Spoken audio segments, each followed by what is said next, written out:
Hello दोस्तों, नमस्कार। Welcome to my YouTube channel stocks on Hussain.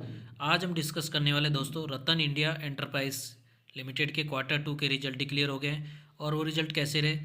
सबसे पहले मैं आपको बताना चाह रहा हूँ कि जितना भी डाटा दिया गया है वो मिलियंस में दिया गया है, तो हम इसको करोड़ में कन्वर्ट करेंगे ताकि थोड़ा आसानी से समझ सके।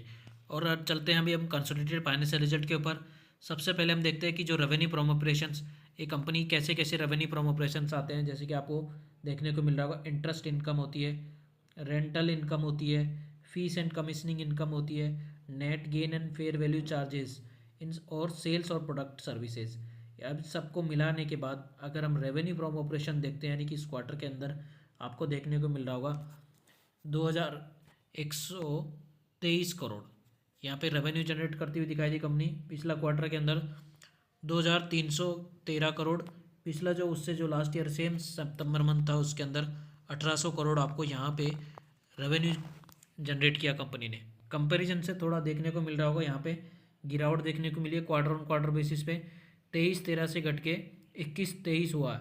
और इसी प्रकार ईयर ऑन ईयर बेसिस पे भी आपको यहाँ पे गिरावट देखने को मिली है, बढ़त देखने को मिली है। 1800 करोड़ से बढ़ के 2123 करोड़ हुई, यानी कि क्वार्टर ऑन क्वार्टर बेसिस पे। और क्वार्टर ऑन क्वार्टर बेसिस पे तो आपको गिरावट देखने को मिली है रेवेन्यू के अंदर, जबकि ईयर ऑन ईयर बेसिस पे यहाँ पे थोड़ा जंप देखने को मिला है। अगर टोटल एक्सपेंस की बात करते हैं तो आपको यहाँ देखने को मिल रहा होगा, इसमें एक्सपेंस किस तरह के हैं। Financial cost, fees and commissioning expenses, net loss and fair value and charges, और cost raw material, purchase in stock trade, change in inventories, employ benefits, depreciation, amortisation, other expense.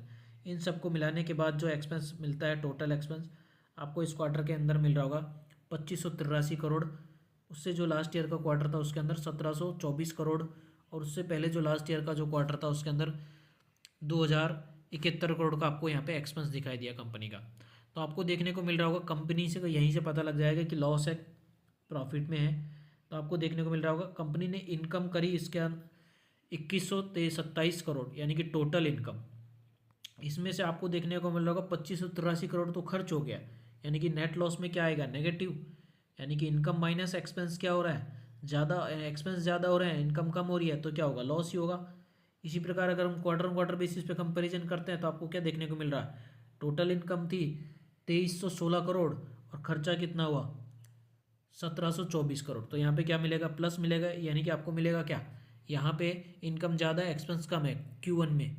इसी प्रकार अगर हम ईयर वाले पिछले साल का सितंबर की बात करते हैं तो टोटल जो रेवेन्यू था कितना था 1800 करोड़, यानी कि टोटल इनकम, और खर्चा कितना किया 2071 करोड़। तो यहाँ भी क्या नेट लॉस देखने को मिलेगा।